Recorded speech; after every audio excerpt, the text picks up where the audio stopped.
tem 17 anos. Acompanha 5 blogs, vê tudo que é vídeo que aparece no YouTube, tá sempre ligada com a amiga Joana, faz pesquisa na internet e tem um perfil no Orkut. Marina manda fotos pros tios, tem 123 amigos no Messenger, um Twitter e 2 e-mails. Marina treina o inglês com uma amiga americana, visita um museu em Moscou, consulta a previsão do tempo em Manaus. Ela envia o resumo da aula para Joana, dá palpite sobre música e consulta informações sobre título de eleitor. Marina consegue fazer tudo isso graças a uma coisinha conhecida como internet. Tem gente que usa a internet para se divertir, outros para trabalhar, se informar ou conversar com um amigo. A maioria das pessoas usa a internet para fazer um pouco de cada coisa. Mas afinal de contas, como a internet consegue fazer tudo isso? Internet é um conjunto de redes que se comunicam entre si. A palavra rede serve para designar um monte de coisa.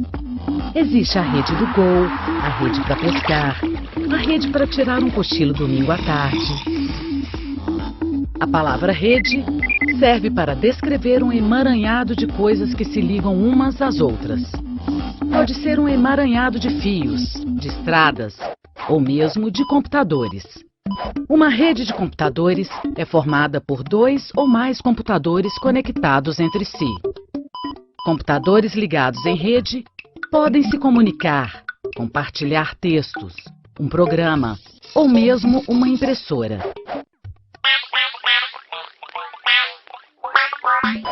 Existem redes locais conhecidas como LANs. Elas servem para ligar computadores próximos. A família da Marina, por exemplo, são 6 pessoas, 2 cachorros, um papagaio falante. A família tem 3 computadores e uma impressora. Os computadores estão em rede. E assim como os CDs ficam na estante da sala para todo mundo poder usar, os arquivos musicais da família também ficam em uma pasta compartilhada. Todo mundo tem acesso à lista, não importa de qual computador. Marina e a família também podem compartilhar textos, fotos, vídeos e podem usar a rede local para trabalhar juntos. A ideia de uma rede que pudesse conectar um computador a outro surgiu na década de 50. Naquela época, os computadores só conseguiam fazer uma tarefa por vez. Eles eram enormes, caros e ficavam guardados em salas separadas. Os programadores não podiam trabalhar diretamente no computador. Eles tinham que trabalhar manualmente. No final da década de 50, começaram as experiências para permitir que programadores pudessem trabalhar ao mesmo tempo no mesmo computador. Ainda não era a internet. Mas aquela pequena rede local introduziu um dos conceitos básicos de toda a rede: a capacidade de compartilhar um computador com vários usuários. Mas eu diria que a história da internet começa mesmo em 1957, quando a União Soviética colocou no espaço o primeiro satélite artificial, o Sputnik. Naquela época, o mundo estava dividido em 2 grandes blocos: os americanos de um lado e os soviéticos de outro. Eram os tempos da Guerra Fria, e um ataque pelo ar era uma ameaça constante. Mas o que toda esta história de guerra tem a ver com a internet? Tudo. Por causa do Sputnik, os americanos criaram a ARPA, Agência de Projetos Avançados de Defesa. O objetivo era superar os soviéticos no quesito tecnologia. Uma das tarefas da agência era criar uma rede com vários computadores que pudessem trocar informações através de conexões independentes. Com isso, o governo americano queria evitar o risco de perder informações, caso parte da rede ficasse inativa. Surgia aí outra ideia base da internet: a descentralização. Mas como isso funciona na prática? A internet é formada por milhares de computadores ligados entre si. Para que eles se comuniquem, precisam ter uma conexão. Para ter uma conexão, precisam de um provedor de acesso. Provedores são empresas que garantem o acesso de um computador à internet. conexão entre um computador e o resto da rede pode ser feita por linha de telefone, ondas de rádio, cabos, entre outros. A internet não tem dono, nem governo. Também não existe um computador central.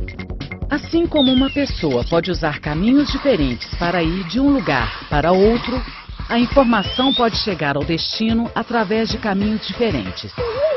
No caso de um cruzamento, uma pessoa pode usar as placas para se orientar e escolher o caminho mais rápido. No caso da internet, esse papel cabe ao roteador. Roteadores são uma espécie de computador especializado em realizar a comunicação entre as várias redes que compõem a internet. Ele analisa cada pacote de informação e decide o melhor caminho até o destino. Pacote? Afinal, nós estamos falando de computador ou de uma fábrica de biscoito? A informação viaja na rede em forma de pacotes. Quando uma pessoa manda um e-mail para outra, o roteador divide esse arquivo em pacotes.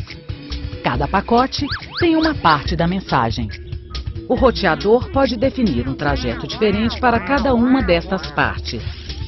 O computador do destino reúne todos os pacotes e reconstitui a mensagem original. Esses pacotes não têm biscoitos, papel higiênico ou jornais. Apenas códigos matemáticos. O ser humano precisa de um tradutor que consiga transformar esses pacotes cheios de códigos em fotos, vídeos, e-mails. É para isso que existe um navegador. O navegador é um software que permite ao ser humano conseguir informações na internet. A criação do navegador mudou a história da internet. Em 1970, a palavra internet não existia.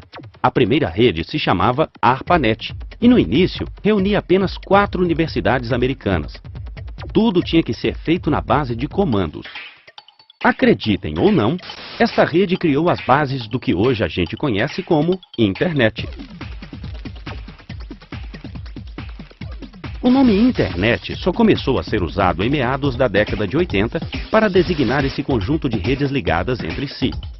Mas navegar na internet nesta época ainda era difícil e trabalhoso. Foi aí que um engenheiro britânico teve a ideia genial de organizar essa informação de forma que todo mundo pudesse entender, achar e usar facilmente. Foi assim que surgiu a World Wide Web, mais conhecida como Web. Web em inglês significa teia. No contexto da internet, pode ser traduzido como rede. Assim como os fios de uma rede se ligam uns aos outros através de nós, as páginas se ligam umas às outras através de links. Link é um ponto de conexão entre uma página e outra. Toda vez que uma pessoa clica em um link, uma nova informação aparece na tela. O link pode ser uma palavra destacada em uma cor diferente. Pode ser desenho, uma foto ou qualquer outro elemento de uma página web. Usar os links é como pular de um lugar para o outro num piscar de olhos. A web é uma rede infinita de sites e mais sites de todos os tipos e sobre todos os assuntos imagináveis e inimagináveis. Deve ser por isso que eles escolheram o verbo navegar para descrever a ação de percorrer este oceano de informações. Apesar disso, navegar na web é uma tarefa bem simples, graças ao navegador. O primeiro navegador da história é obra de Tim Berners-Lee, o mesmo que inventou a web. Em 1993, Mark Andreessen, um jovem americano de apenas 22 anos, criou um novo navegador mais simples e atrativo, o Mosaic. Hoje, o Mosaic parece uma coisa bem básica, mas na época ele apresentou um grande salto. Com o Mosaic, o nome de usuários cresceu rapidamente, o que impulsionou também o aumento no número de sites. Hoje, existem vários tipos de navegadores. Na essência, eles funcionam da mesma forma. Eu digito o endereço e o navegador acha o site na internet. Mas o que acontece entre o momento que eu teclo Enter e o momento em que a página aparece na tela? E o maior mistério de todos: onde ficam guardadas todas estas páginas?